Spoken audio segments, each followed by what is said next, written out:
Okay, अब next topic देखते हैं हम, रिप्रोडक्टिव हेल्थ। तो रिप्रोडक्टिव हेल्थ में सबसे पहले इसका वर्ड का मतलब क्या है समझते हैं हम, ठीक है। तो रिप्रोडक्टिव हेल्थ वर्ड का मतलब होता है कि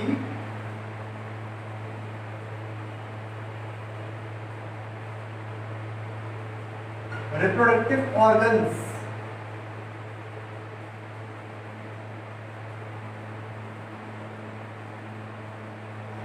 का हेल्दी होना, ठीक है।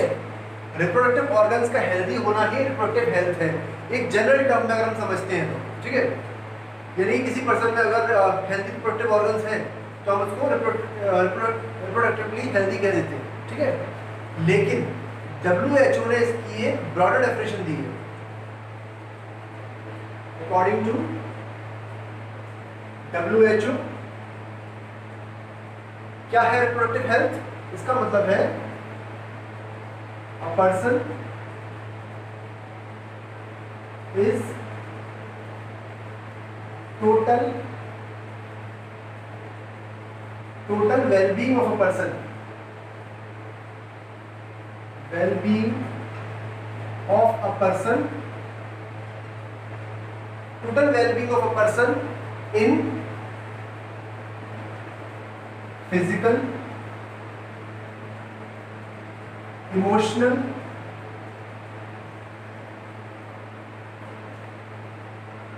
सोशल एंड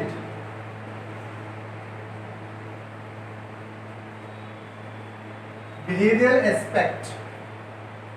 यानी कि एक पर्सन की कंप्लीट वेलबींग होना, उसका अच्छा होना किस चीज में? फिजिकल, मतलब जो रिप्रोडक्टिव ऑर्गन्स है वो फिजिकली सही होने चाहिए, ठीक है। इमोशनल, वो इमोशनली उन सेक्स ऑर्गन्स को लेकर या रिप्रोडक्टिव ऑर्गन्स को लेकर इमोशनली वो सही फील करना चाहिए। सोशल एंड बिहेवियरल एस्पेक्ट भी इसमें उतने ही इंपॉर्टेंट है, मतलब कि जब वो किसी से इंटरेक्ट कर रहा है, यानी सोशली किसी से इंटरेक्ट कर रहा है सेक्सुअली या फिर सेक्स रिलेटेड प्रॉब्लम्स को लेकर, तो अभी वो कंफर्टेबल फील करना चाहिए, वो एक साउंड पर्सन फील करना चाहिए। तो ये सब चीज़ें अगर है किसी में तो हम उसको रिप्रोडक्टिवली हेल्दी कहते हैं। यानी कि सिर्फ रिप्रोडक्टिव ऑर्गन्स का हेल्दी होना ही काफ़ी नहीं है, साथ साथ में आपकी मेंटल स्टेट, आपका बिहेवियरल एस्पेक्ट, आपका सोशल एस्पेक्ट, वो सब भी उतना ही मायने रखता है, ठीक है। तो this is according to WHO। अब हम देखते हैं कि क्या क्या प्रॉब्लम्स हैं, हम प्रॉब्लम्स एंड स्ट्रेटजीज देखेंगे रिप्रोडक्टिव हेल्थ को लेकर। तो सबसे पहले हम क्या प्रॉब्लम्स, क्या क्या प्रॉब्लम्स है रिप्रोडक्टिव हेल्थ को लेकर। सबसे पहला क्या है?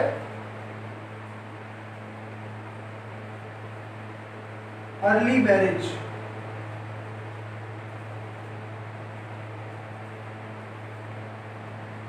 फर्स्ट इज अर्ली मैरिज, ठीक है। तो अर्ली मैरिज का मतलब क्या है कि जल्दी, पहले क्या होता था, पहले अब भी खैर बहुत सी जगह ऐसी है इंडिया में जहाँ पर कि शादी जल्दी कर दी जाती है, ठीक है। और उसके बहुत ज़्यादा कॉन्सिक्वेंसेज जो है वो सोसाइटी को भुगतने पड़ते हैं, उस पर्सन को भुगतने पड़ते हैं, खासकर जो कि अर्ली मैरिज के थ्रू जाता है इस फेज से, ठीक है। तो अर्ली मैरिज एक प्रॉब्लम है। दूसरा, over population,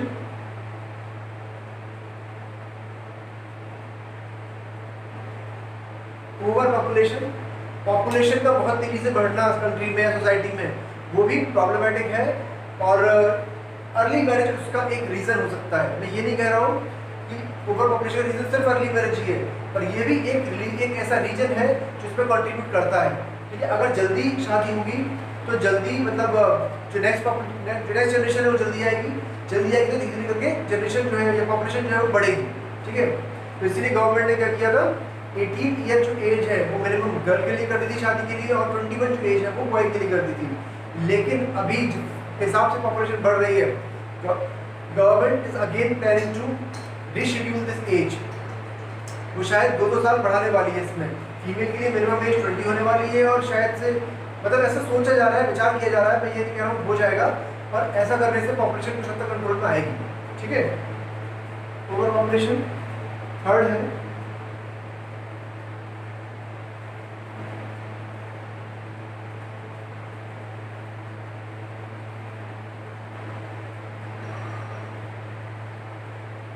health of mother या मैटरनल हेल्थ, ठीक है।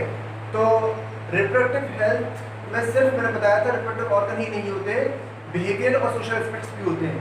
तो मतलब अगर कोई डिलीवरी के बाद या फिर during pregnancy how a person should be treated और किस तरीके से उसकी देखभाल की जानी चाहिए, ये भी एक रिप्रोडक्टिव हेल्दी सोसाइटी की एक जिम्मेदारी होती है। तो ये एस्पेक्ट भी इसमें आता है। अक्सर ऐसा होता नहीं है कि प्रॉपरली उसकी जो देखभाल है वो की जाए। क्योंकि ऐसे बहुत से केस देखने को मिलते हैं जब प्रॉपर देखभाल नहीं की जा रही मदर की, उसकी वजह से मिसकैरेज हो जाता है या अबॉर्शन हो जाता है, ठीक है। और एक इसमें एस्पेक्ट अर्ली मैरिज का भी है। अगर अर्ली मैरिज होता है तो जो फीमेल है वो जल्दी अगर मदर बनती है तो उसकी हेल्थ पर एक बहुत बुरा असर पड़ता है और बहुत सारे प्रॉब्लम से गुजरना पड़ता है, ठीक है।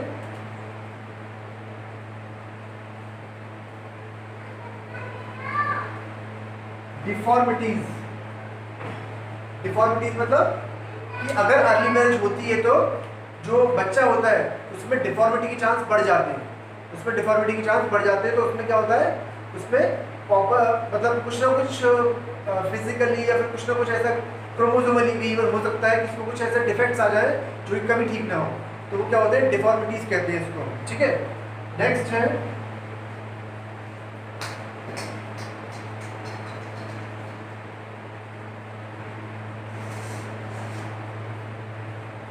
Mortality rate. मॉर्टेलिटी रेट में दो तरह की मॉर्टेलिटी आती है, एक आती है एमएमआर और एक आती है आईएमआर। एमएमआर का मतलब क्या है, mother mortality rate.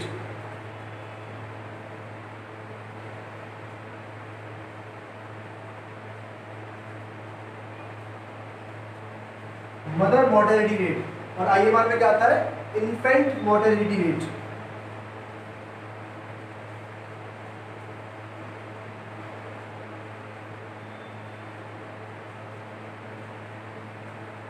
Infant mortality rate, ठीक है।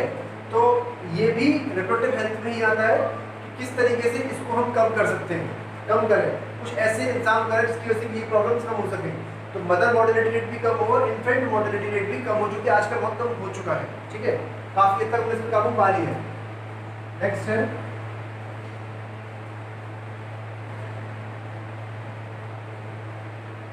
STDs. STDs sexually transmitted diseases, ठीक है।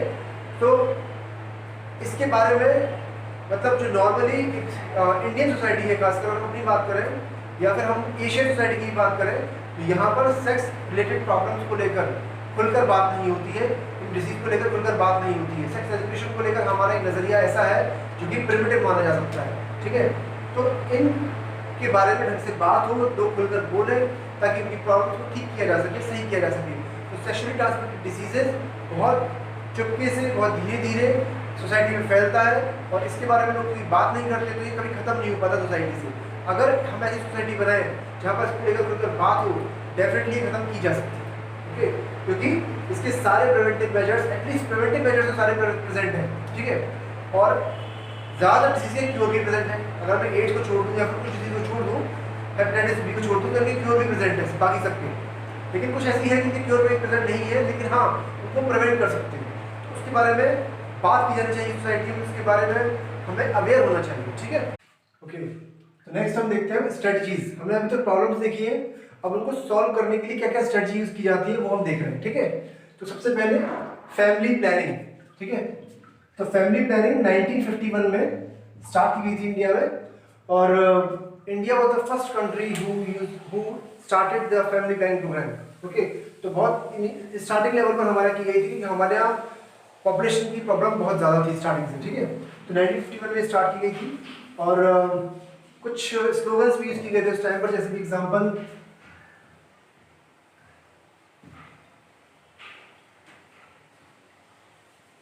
हम दो हमारे दो करके, ठीक है। कुछ स्लोगन भी यूज किए गए थे। ओके, नेक्स्ट है अवेयरनेस अबाउट रिप्रोडक्शन। अब अवेयरनेस कैसे आती है? अवेयरनेस आती है हमेशा एडवर्टीजमेंट से। तो इसमें किसका रोल रहता है? इसमें रहता है ऑडियो विजुअल मीडिया, यानी कि टीवी हम जिसे कहते हैं, प्रिंट मीडिया, लोगों का आपस में बात करना सोसाइटी में इसके बारे में, इन सबसे अवेयरनेस आती है। किसी भी चीज को लेकर आ सकती है, ठीक है। लेकिन यहाँ पर हम बात कर रिप्रोडक्शन को लेकर, तो प्रिंट मीडिया ने और ऑडियो विजुअल मीडिया ने अपना इसमें रोल प्ले किया और लोगों में धीरे धीरे कर इसको एक अवेयरनेस क्रिएट की, लेकिन आज भी बहुत ज़्यादा जरूरत है कि और अवेयरनेस क्रिएट करने की। ओके, सेक्स एजुकेशन, इसका मतलब ये है, इसमें 3 एस्पेक्ट हम लेते हैं। एक है नॉलेज अबाउट रिप्रोडक्टिव ऑर्गन्स, अपने रिप्रोडक्टिव ऑर्गन के बारे में प्रॉपर नॉलेज होना, दैट इज सेक्स एजुकेशन में इंक्लूड होता है। मतलब proper how they function, what are they, we should not shy about them, these are things, ठीक है। नेक्स्ट, नॉलेज अबाउट एसटीडीज, यानी कि सेक्सुअली ट्रांसमिटेड डिजीज के बारे में प्रॉपर नॉलेज होना और ये जानना कि किस तरीके से उसको प्रिवेंट कर सकते हैं। नेक्स्ट, बर्थ कंट्रोल डिवाइसेस, और नेक्स्ट है कि how to by using birth control devices we can reduce और we can control the population, ठीक है। Next, mother and child care knowledge, तो ज़्यादा मैटरनल और इन्फेंट मोर्टेलिटी रेट ना हो, इसके लिए हमें प्रॉपरली ये पता होना चाहिए कि how we should treat mother and child और infant so that we can reduce the mortality rate of the. Next है prevention of sex abuse and sex related crime, ठीक है। तो हमारी सोसाइटी में ऐसे बहुत सारे क्राइम्स हैं जो जैसे कि चाइल्ड अब्यूज, सेक्स अब्यूज, ठीक है, rapes and all these cases are there which are not, we should not be present, which must not be present actually in a reproductively healthy society. कि कहीं ना कहीं कुछ ना कुछ चीज़ों को लेकर बिहेवियरल एस्पेक्ट में या फिर मेंटली कुछ ऐसी प्रॉब्लम्स हैं शायद जिनको दूर करना जरूरी है ताकि ये केसेस, ये क्राइम रुक सके, ठीक है। तो रिप्रोडक्टिवली हेल्दी सोसाइटी का मतलब ये भी है कि साथ में वहाँ पर कोई भी सेक्स रिलेटेड क्राइम ना हो, ठीक है। रिसर्च इन रिप्रोडक्टिव हेल्थ केयर, लगातार रिप्रोडक्टिव हेल्थ केयर डिपार्टमेंट में लगातार ऐसी रिसर्च होनी चाहिए ताकि जो पॉपुलेशन को कंट्रोल कर सकें, ताकि और बाकी सारी जो प्रॉब्लम्स है उसको कहीं ना कहीं हेल्प कर सकें, ठीक है। तो लगातार उसमें रिसर्च की जरूरत होती है। जैसे एग्जांपल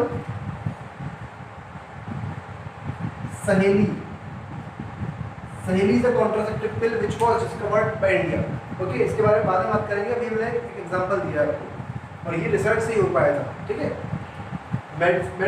मेडिकल फैसिलिटीज इतनी अच्छी होनी चाहिए, they should be that level of good कि उसकी वजह से कोई भी मतलब इन्फेंट मोर्टेलिटी रेट और मदर मोर्टेलिटी रेट जो है वो कम हो सके, ठीक है।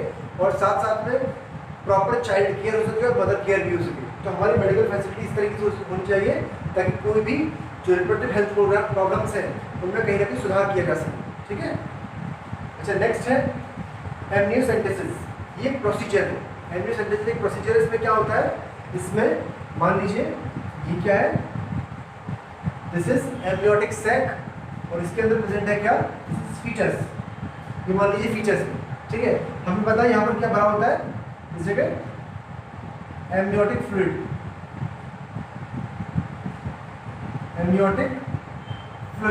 मैं फिर से बता रहा हूँ, हम पूरा कोरियन वगैरह सब कुछ नहीं देख रहे हैं, हम सिर्फ यहाँ पे क्या देख रहे हैं, ये एमनियन है, ठीक है, और ये फीचर्स है और बीच में जो स्पेस है, this amniotic cavity which is filled with amniotic fluid, this is features, this is amnion, ठीक है।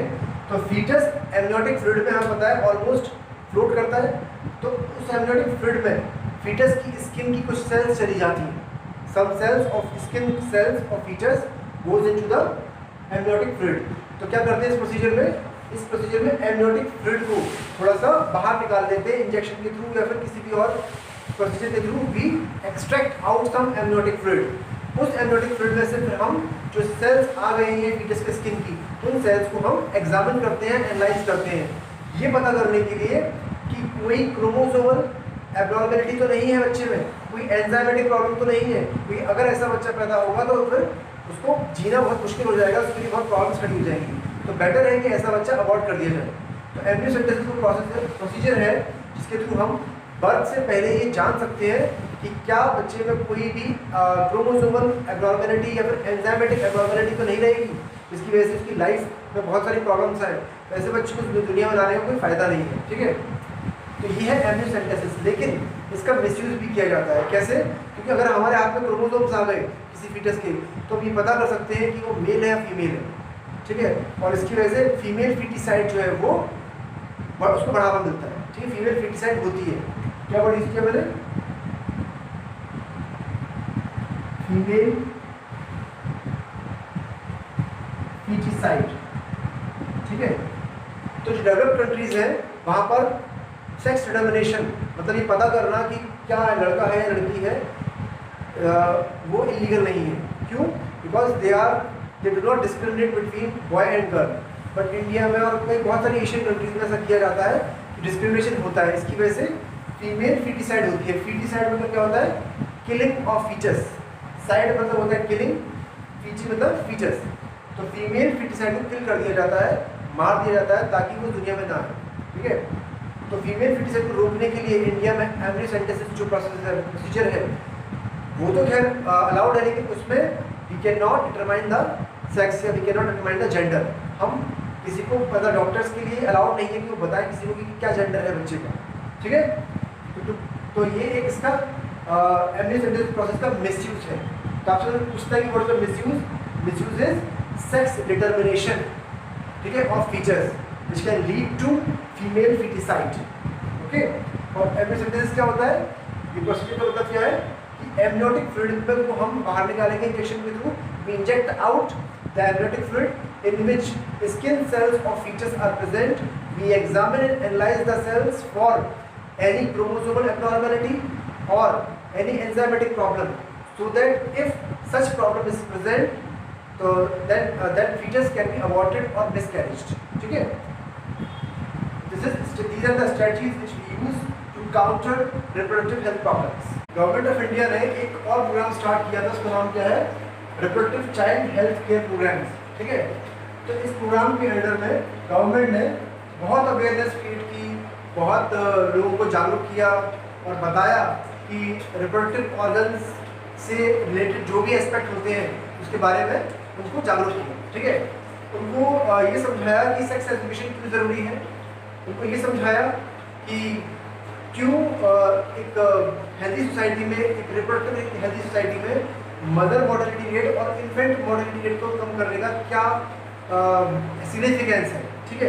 तो उसमें उन्होंने इस बारे में अवेयरनेस और फैलाई।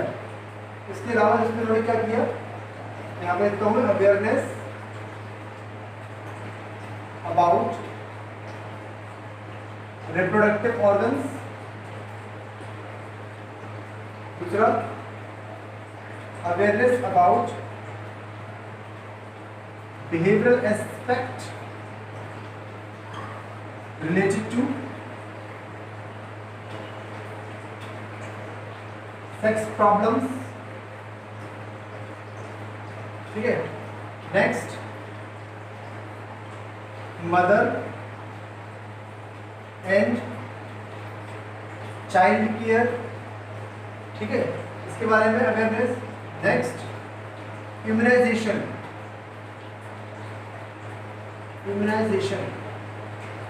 एक बड़े लेवल पर इम्यूनाइजेशन स्टार्ट किया गया ताकि इन्फेंट मॉर्टेलिटी रेट को कम किया जा सके। ठीक है? तो जो भी ऐसी डिजीज थी जिनमें कि अक्सर बच्चों की डेथ हो जाया करती थी इन्फेंट स्टेज पर, तो उनके वैक्सीन लगाना शुरू किया गया सोसाइटी में। ठीक है? नेक्स्ट है STDs and awareness about the STDs, ताकि लोग इसके बारे में विजिलेंट हो सके, जागरूक हो सके, और कोई भी अगर इससे रिलेटेड कोई प्रॉब्लम होती है तो वो शाय अभी ना करें और they should consult the doctor about it. तो the awareness was created about all these aspects. ठीक है?